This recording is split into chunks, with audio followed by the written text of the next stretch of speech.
บายดีค่ะผู้ชมวันนี้เฮาสิมากินซีนดาดเนาะมา3 คนก็กำลังเลือกซีน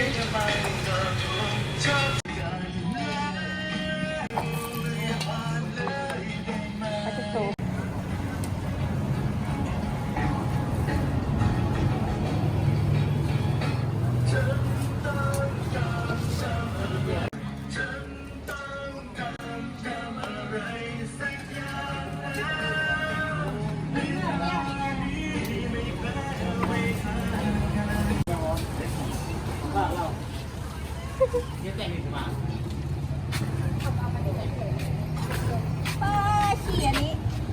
กูบอกให้เสร็จเดี๋ยวใส่อันนี้มัน หมดแล้วจะใส่นี่เนาะ ไป ว้าว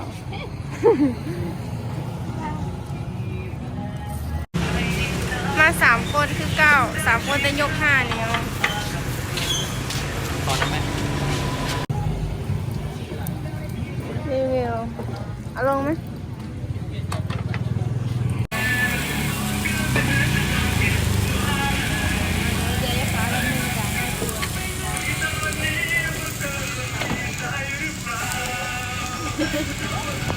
เบิดแล้วเนาะตอนนี้